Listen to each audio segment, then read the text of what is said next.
नमस्कार, Ayodhya study point के online platform पे आपका हार्दिक स्वागत है।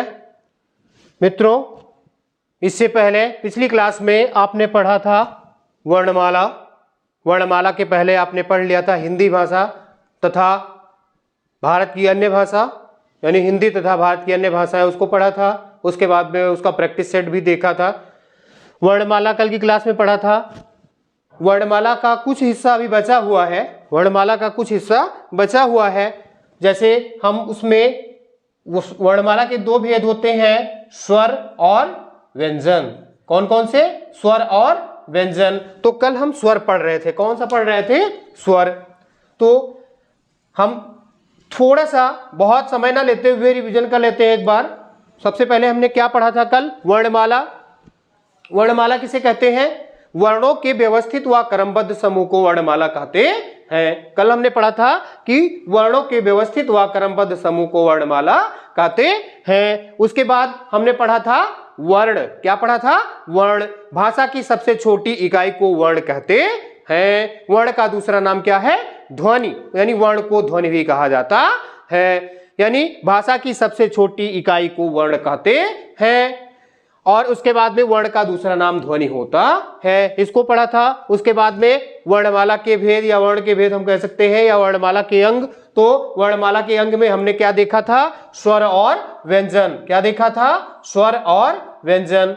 इसमें भी हमने देखा था स्वर किसे कहते हैं? ऐसे वर्ण जिनके उच्चारण में किसी अन्य वर्ण की सहायता नहीं लेनी पड़ती, अर्थात वो अपने आप में स्वतंत्र होते हैं, उनको स्वर कहते हैं। व्यंजन ऐसे वर्ण जो अपने आप में स्वतंत्र नहीं होते, अर्थात जिनके उच्चारण के लिए हमें स्वर वर्णों की सहायता लेनी पड़ती है, उन्हें हम व्यंजन कहते हैं। इसको पढ़ा था। उसके बाद हमने पढ़ा था स्वर के भेद। क्या पढ़ा था?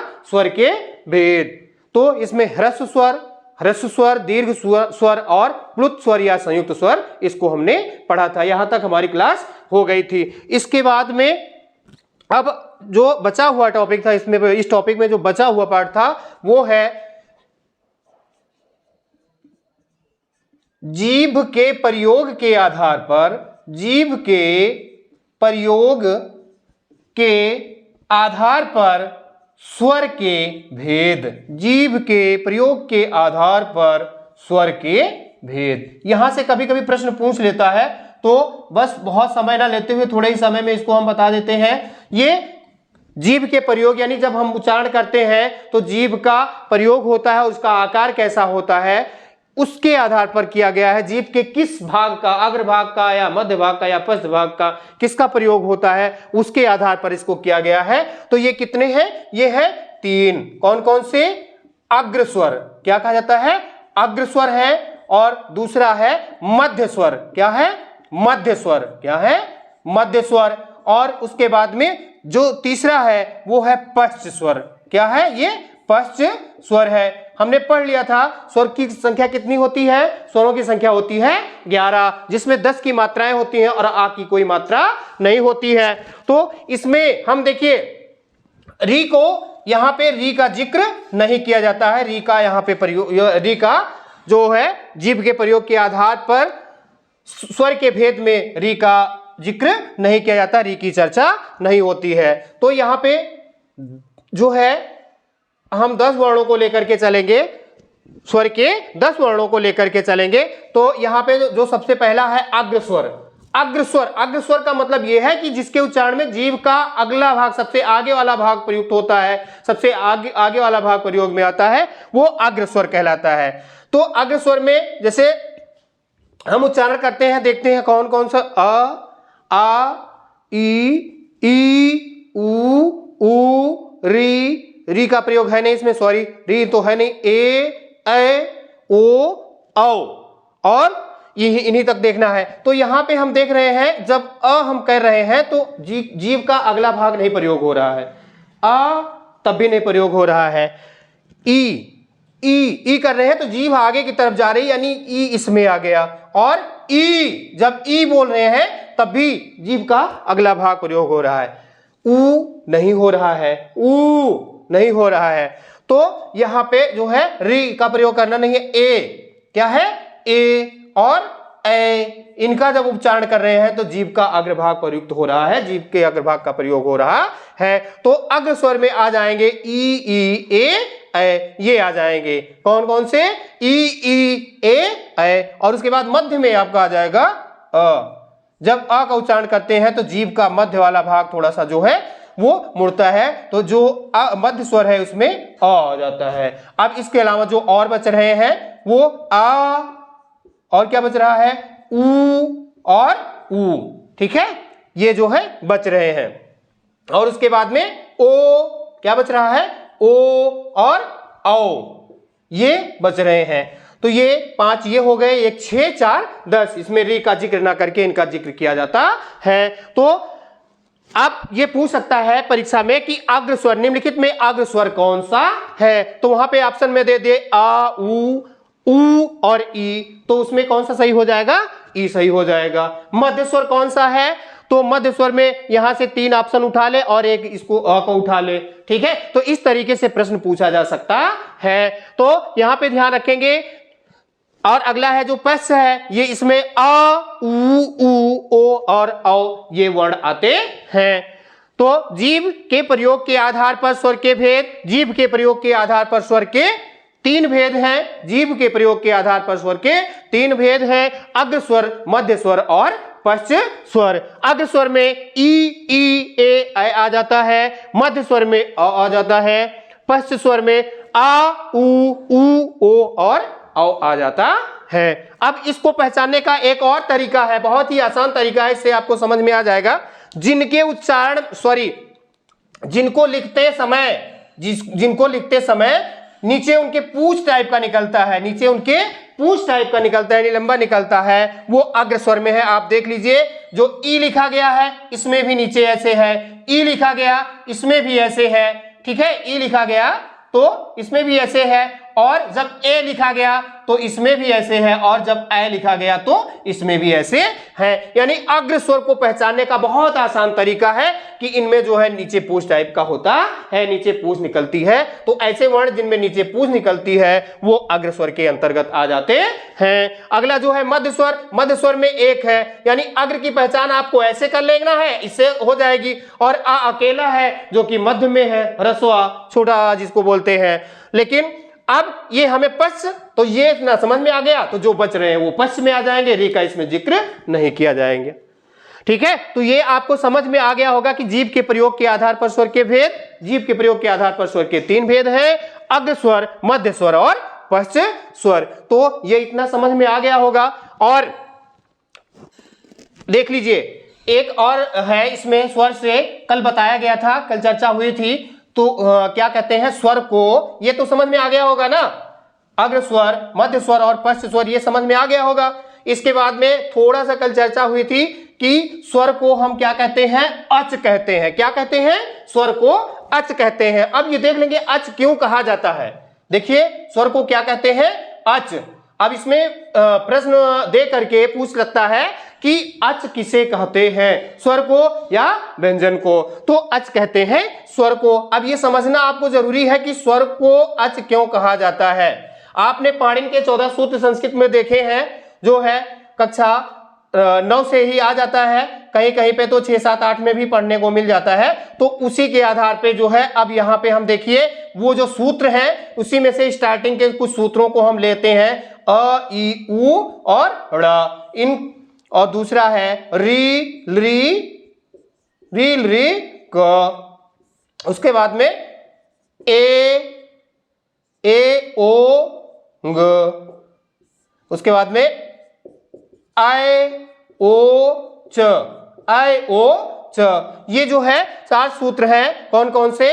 अयोड़, रील रिक, एओंग और आयोच, ठीक है। तो अब हम देख लेते हैं कि इनको अच क्यों कहा जाता है। क्यों कहा जाता है? इसलिए कि यहां ये प्रत्याहार बनता है इनसे, इन सूत्रों से क्या बनता है? प्रत्याहार। क्या बनता है? प्रत्याहार। प्रत्याहार में क्या होता है कि किसी भी सूत्र का पहला ले लिया जाता है और उसके बाद में चाहे उसका ले लें या जहां तक हमें लेना होता है, तो यहां अच तक लिया गया। क्या लिया गया है? अच। तो अच प्रत्याहार के अंतर्गत कौन कौन से वर्ण आ रहे हैं? ये देखिए, अ आ गया, और उसके बाद में ई आ गया और उसके बाद में ऊ आ गया, ड़ा नहीं, जिसमें हल लगा होता है उनको हम इसमें प्रत्याहार के वर्ण के अंतर्गत नहीं लेते हैं। उसके बाद में क्या आ गया, री और लरी, और ये क नहीं आएगा, ठीक है। और उसके बाद में क्या बच रहा है, ए और ओ, ठीक है, ए और ओ, ग नहीं आएगा। उसके बाद में अय और औ, इन्हीं के अंतर्गत जो है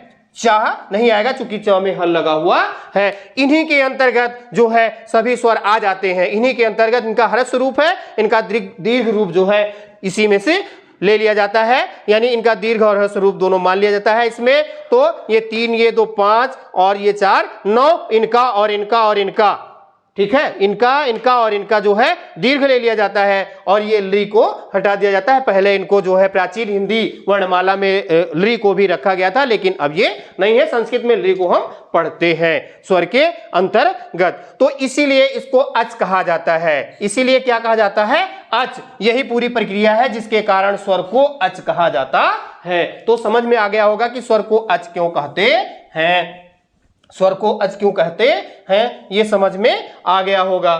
तो एक लाइन में पुनः समझेंगे, स्वर को क्या कहते हैं, स्वर को अच कहते हैं, अच कहते हैं स्वर को ध्यान रखेंगे, इसमें प्रश्न पूछा जा सकता है, स्वर को अच कहते हैं। अब समझ में आ गया होगा। और एक और प्रश्न पूछ लिया जाता है, एक प्रश्न और पूछ लिया जाता है, अगर कहीं से पूछ ले कि ये अल्प प्राण है, ये स्वर जैसे ये पूछ लिया गया, ये या इसको दे करके पूछ लिया गया कि ये अल्प प्राण है या महाप्राण है। अभी जब व्यंजन पढ़ेंगे तो उसमें अल्प प्राण और महाप्राण बहुत अच्छे से पढ़ेंगे। तो सभी स्वर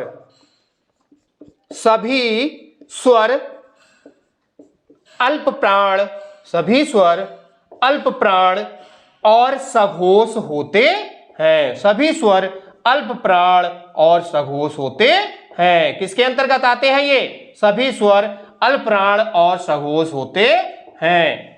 किसके अंतर्गत आते हैं ये, अल्प प्राण के अंतर्गत और सघोष के अंतर्गत। सघोष को घोष भी कहा जाता है, सघोष को क्या कहा जाता है, घोष। जब अभी व्यंजन पढ़ेंगे तो इसको हम पुनः फिर से रिवाइज कर लेंगे। तो ये ध्यान रखेंगे, स्वर को अच भी कहते हैं, सभी स्वर अल्प प्राण और सघोष होते हैं, ठीक है। तो ये स्वर समझ में आ गया होगा, ठीक है। ये यहाँ पे जो है प्रश्न कहाँ से पूछे जाएंगे उनका भी जिक्र कर लिया गया। लेकिन अगर मान लीजिए कहीं से कुछ बचा भी है तो जो प्रैक्टिस सेट प्रस्तुत किया जाएगा उसमें कहाँ से कैसे प्रश्न बनता है उसको हम जरूर जिक्र करेंगे, उसको अवश्य बताएंगे। बहुत कम छोटे में बहुत शार्ट में लेकर के चला जा रहा है। हालांकि वर्णमाला की क्लास जो है कम से कम 6 से 7 दिन की क्लासें होती हैं, लेकिन ये प्रयास किया जाएगा कि 2 क्लास में वर्णमाला को खत्म कर दिया जाएगा और कुछ छूटेगा भी नहीं। तो स्वर को पढ़ लिया। अब अगला टॉपिक आ जाता है हमारा क्या, व्यंजन। इसी में जो है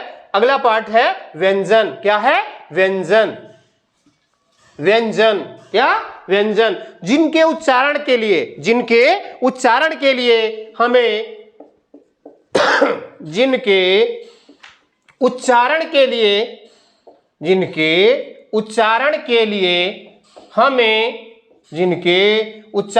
लिए हमें अन्य वर्ण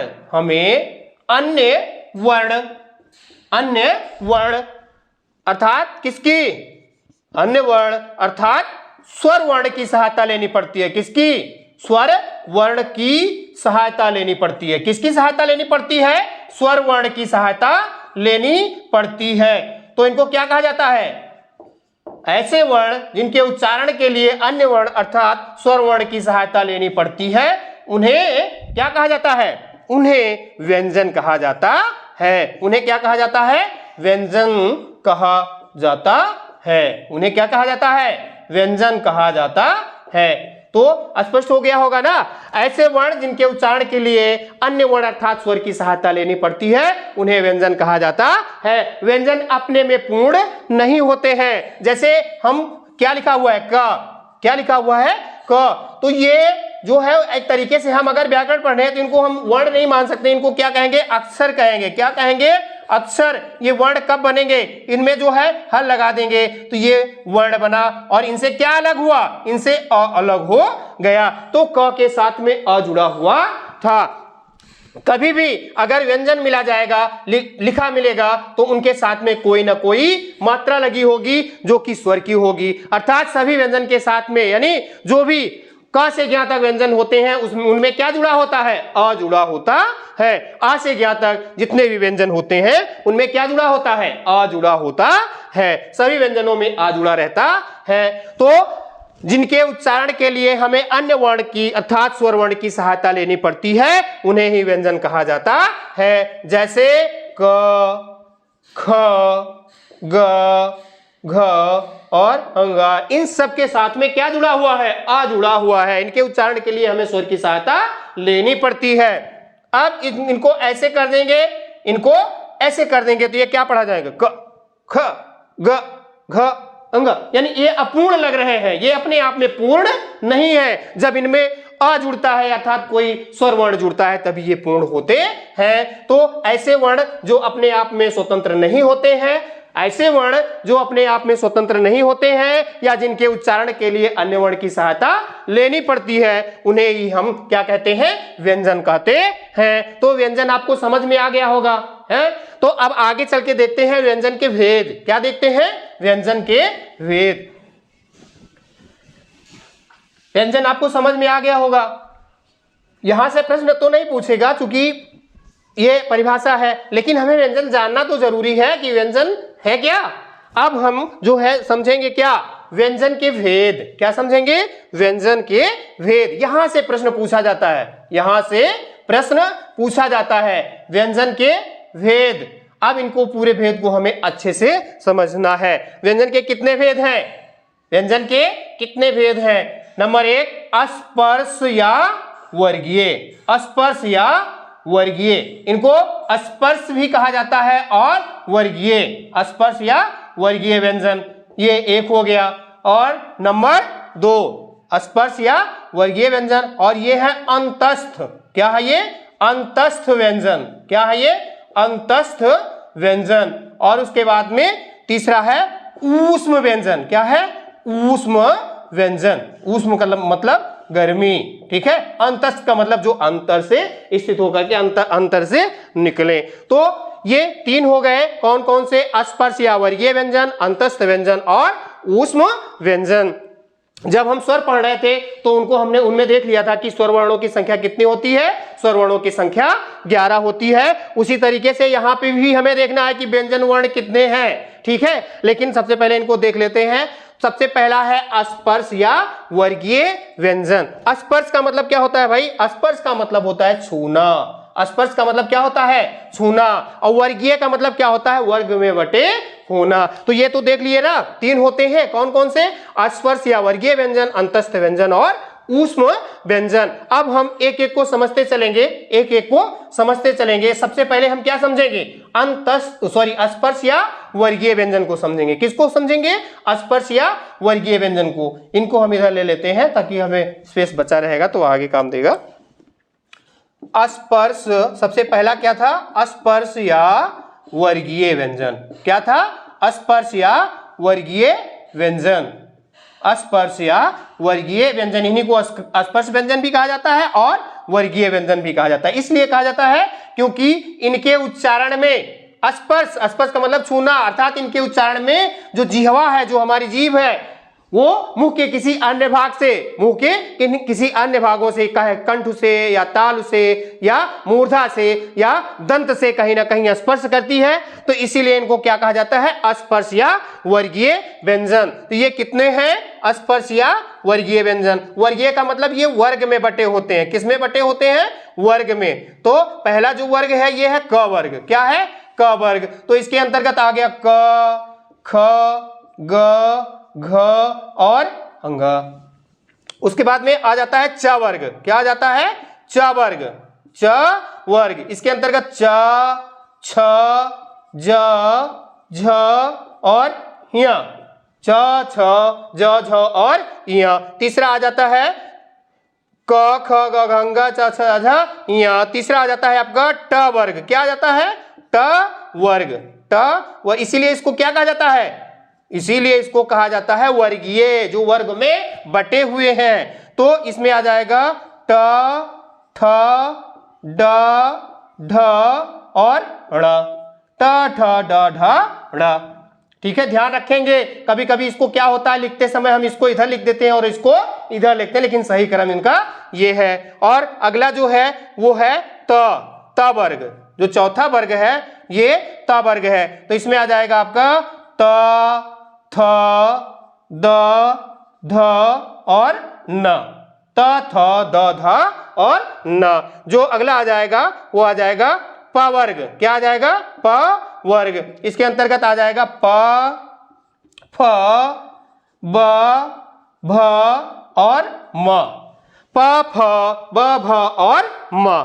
यानी क वर्ग में क, ख, ग, घ, अंग, च वर्ग में च, छ, ज, झ, ञ, ट वर्ग में ट, ठ, ड, ढ और अण, त वर्ग में त, थ, द, ध और न, प वर्ग में प, फ, ब और म। ये कितने हो गए, यानी हम ऐसे ही समझ लें कितने हो गए, 5 वर्ग हो गए और पांचों में कितने हैं, 5 हैं। तो ये कितने हो गए, यानी 5 यहां हो गए, 5 यहां हो गए और 5 यहां हो गए और 5 यहां हो गए तथा 5 यहां हो गए और यहां पे 5 5 का वो बन गया। तो ये टोटल कितने हो गए, 25। कितने हो गए, 25। इनकी संख्या कितनी हो गई, 25। यानी अस्पर्श या वर्गीय व्यंजन में, अस्पर्श या वर्गीय व्यंजन में वर्णों की संख्या कितनी है, 25। कभी कभी पूछ सकता है कि अस्पर्श या वर्गीय व्यंजनों की संख्या कितनी है, ये है 25। अस्पर्श समझ में आ गया होगा कि जिह्वा कहीं ना कहीं किसी स्थान पे स्पर्श करती है। जब आप उच्चारण स्थान पढ़ेंगे वर्णों के, तब उसमें आप ये समझ जाएंगे कि स्पर्श का क्या महत्व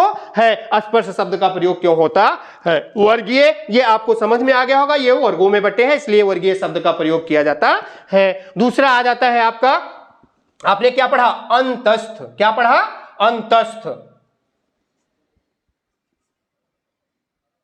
अंतस्थ, अंतस्थ।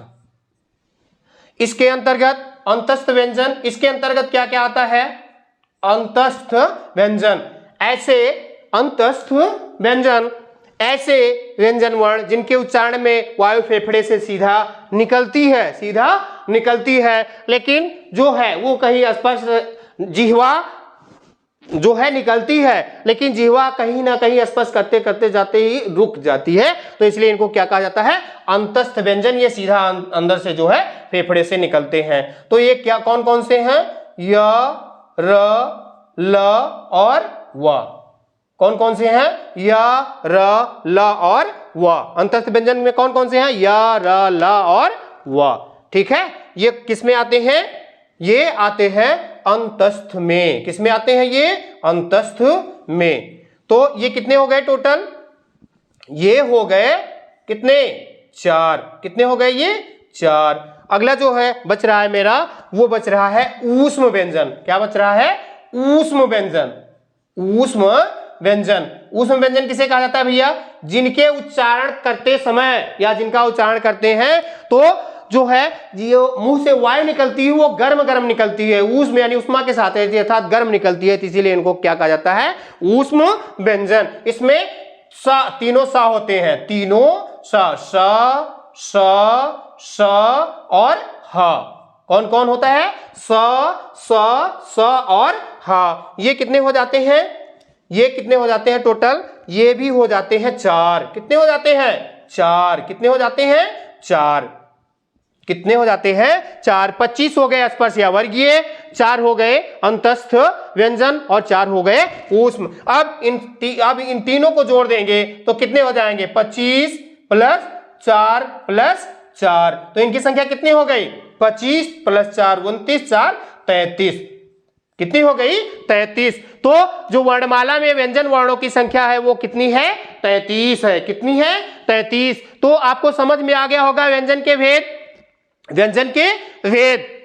वर्णमाला में स्वर पढ़ा, उसके बाद में हम व्यंजन पढ़ रहे हैं, तो व्यंजन के भेद, व्यंजन के कितने भेद हैं, 3। व्यंजन के कितने भेद हैं, 3। स्पर्श या वर्गीय व्यंजन, अंतस्थ व्यंजन और ऊष्म व्यंजन। स्पर्श या वर्गीय व्यंजन के अंतर्गत आते हैं 5 वर्ग, क वर्ग, च वर्ग, टा वर्ग, ता वर्ग और पा वर्ग, और सभी में 5 5 है, इनकी संख्या हो जाती है 25। और अंतस्थ व्यंजन में जो है या, रा, ला और वा, ये 4 है, और उस व्यंजन में सा, सा, सा और हा, तो इनकी संख्या कितनी है? 4। ठीक है, तो 4 ये और 4 ये 8 और 25 ये, 25 60 33, तो व्यंजन वर्णों की संख्या हो जाती है 33। कितनी हो जाती है? 33। व्यंजन वर्णों की संख्या कितनी हो जाती है? 33। अब इसमें देख लीजिए, यहां से एक प्रश्न पूछ लिया जाता है, यहां पे देख लीजिए, या और वा, या और वा, इनको क्या कहा जाता है? इनको अर्ध स्वर भी कहा जाता है, इनको अर्ध स्वर भी कहा जाता है। ध्यान रखेंगे, या और वा को क्या कहा जाता है? अर्ध स्वर भी कहा जाता है। तो ये समझ में आ गया होगा व्यंजन के भेद। अब व्यंजन के अन्य भेद हम समझेंगे। ध्यान रखेंगे, व्यंजन के भेद बार बार इसलिए कह रहे हैं कि आप कहीं भूलें ना, और कहीं भी इससे प्रश्न पूछा जाए तो वो आपको स्पष्ट हो जाए। अब ये समझ में आ गया होगा, यानी व्यंजन के भेद, व्यंजन के 3 भेद थे। अस्पर्श या वर्गीय व्यंजन नंबर 1 था, नंबर 2 अंतस्थ व्यंजन, और नंबर 3 ऊष्म व्यंजन। तो आपका व्यंजन स्पष्ट हो गया होगा। व्यंजन के अन्य भेद हैं, उनको भी हम देख लेते हैं। जो है व्यंजन के अन्य भेद हैं, उनके अंतर्गत भी रखा गया है वर्णों को। तो आइए देखते हैं इसके अंतर्गत कौन कौन से हैं। व्यंजन के अन्य भेद, क्या कहेंगे इसको? व्यंजन के अन्य भेद। व्यंजन के अन्य भेद, व्यंजन के अन्य भेद, यहां से भी प्रश्न पूछ लिया जाता है। ये अन्य भेद में क्या है? संयुक्त व्यंजन है। क्या है? संयुक्त व्यंजन। क्या है? संयुक्त व्यंजन। संयुक्त व्यंजन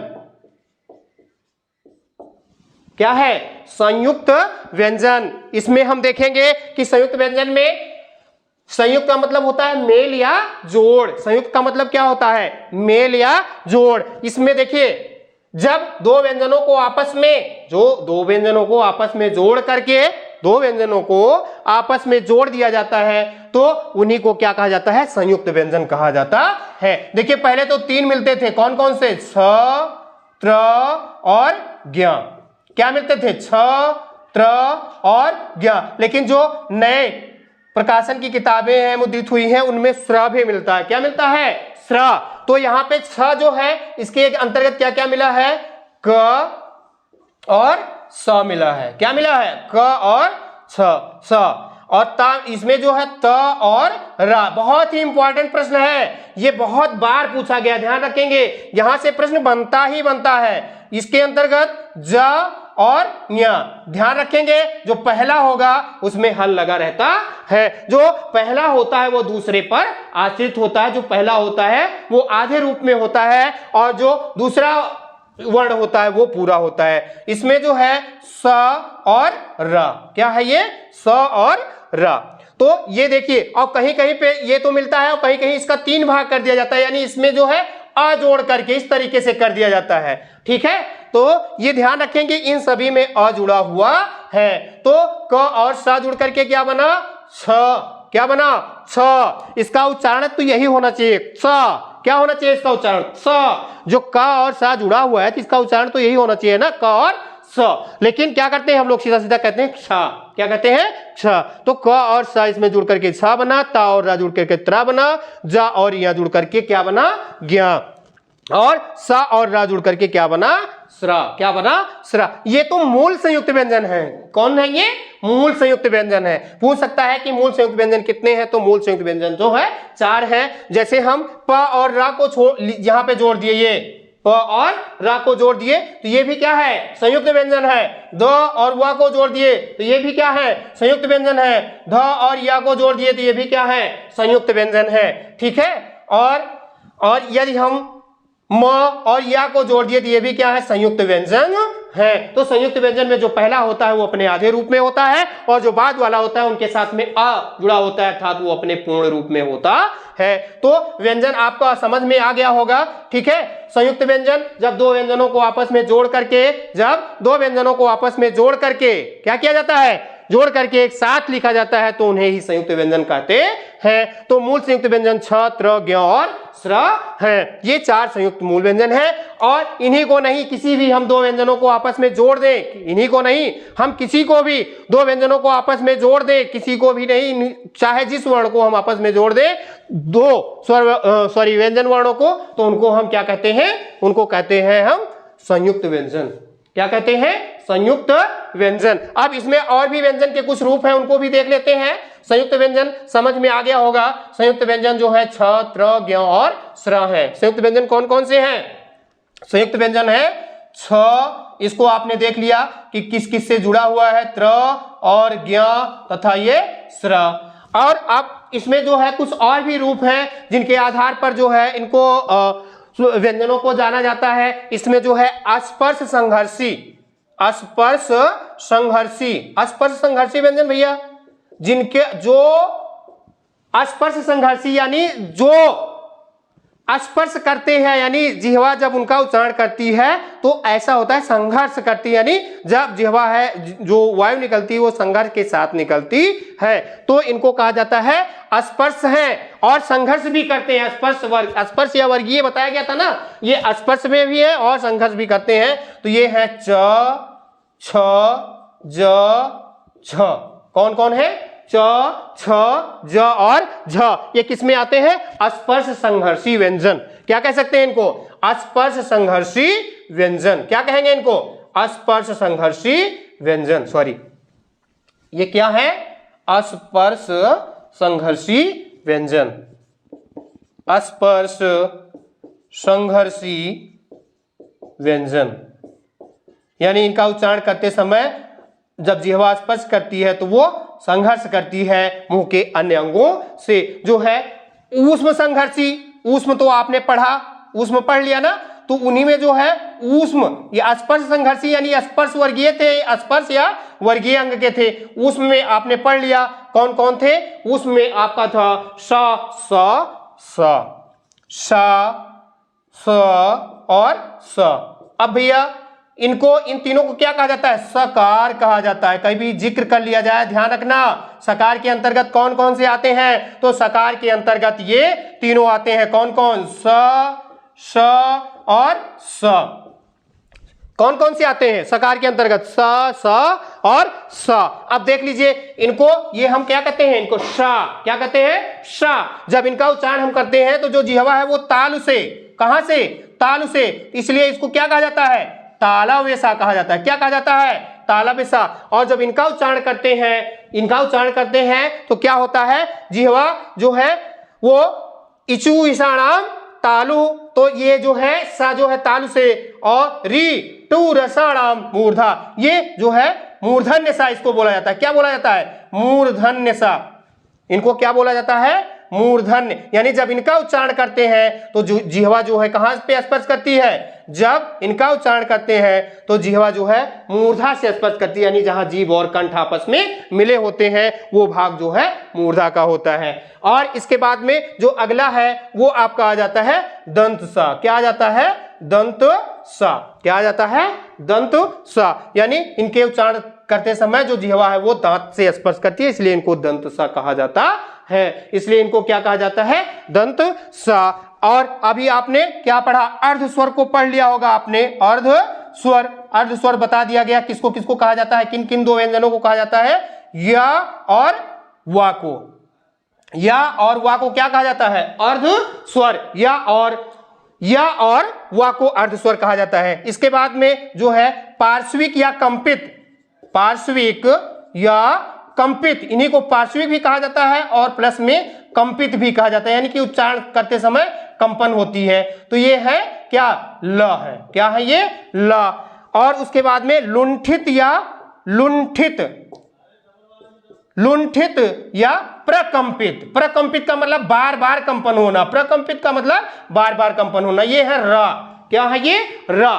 तो इनको लुंठित या प्रकंपित वर्ण कहा जाता है। क्या कहा जाता है? लुंठित या प्रकंपित वर्ण कहा जाता है। लुंठित या प्रकंपित वर्ण कहा जाता तो देख लिए व्यंजन के अन्य भेद में संयुक्त व्यंजन छ, त्र, ज्ञ और स्र है। अस्पर्श संघर्षी व्यंजन च, छ, ज, झ है। और उसके बाद में ऊष्म संघर्षी व्यंजन इनके अंतर्गत आ जाता है स, श और स। इनको सकार कहा जाता है। क्या कहा जाता है? सकार। ये तालव्य सा होता है, ये मूर्धन्य सा होता है और ये दंत सा होता है। प्रश्न में देख करके पूछ सकता है निम्नलिखित में तालव्य सा कौन है? तो इनका उच्चारण तालु से होता है इसलिए इनको तालव्य, इनका मूर्धा से होता है इसलिए इनको मूर्धन्य सा या मूर्धा, और इसका जो है दंत से होता है, दांत से होता है तो इसलिए इसको दंत सा कहते हैं। जिह्वा दांत के पास जाती है। अर्धस्वर, अर्धस्वर के अंतर्गत या और वा को रखा गया है। पार्श्वित या कंपित में ला को रखा गया है। लुंठित या प्रकंपित में रा को रखा गया है।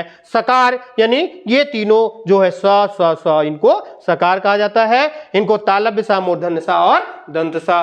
तो आशा करते हैं ये आपको समझ में आ गया होगा। वीडियो बड़ा हो रहा है, यहीं पर एंड करते हैं। जो वर्णमाला है ये 2 में नहीं कवर हो पाएगा। बहुत प्रयास किया गया कि 2 में कवर हो जाए, लेकिन सॉरी माफी चाहते हैं 2 में नहीं कवर हो पाया, ये 3 में होगा। लेकिन ये जान लीजिए ये वर्णमाला है, ये जो वर्णमाला है ये कोई जरूरी नहीं, आप एक बार पढ़ लेंगे तो चाहे पुलिस में बैठेंगे, चाहे टेट में बैठे, चाहे सुपर टेट में बैठे या टीजीटी हिंदी में बैठेंगे, यहां तक कि अगर नेट में भी अगर व्याकरण है पूछा नहीं जाता है, अगर वहां भी व्याकरण पूछा जाता तो वहां के लिए भी ये पर्याप्त था। किसी भी परीक्षा में एसएससी जीडी में हो गया, टेट में हो गया, सुपर टेट में हो गया, ठीक है। और उसके बाद में जो है जहां पे भी वर्णमाला का टॉपिक होगा, वर्णमाला प्रकरण रहेगा, उस परीक्षा के पाठ्यक्रम में यहां से हट करके प्रश्न नहीं बन सकता है। तो आशा करते हैं आपको ये वीडियो जो है अच्छा लगा होगा, रुचिकर रहा होगा और सारे जो है कंटेंट समझ में आ गए होंगे, जो है क्रम से सारी चीजें समझ में आ गई होंगी। तो जो नए हैं कृपया चैनल को सब्सक्राइब करें, अपने मित्रों तक शेयर करें। धन्यवाद।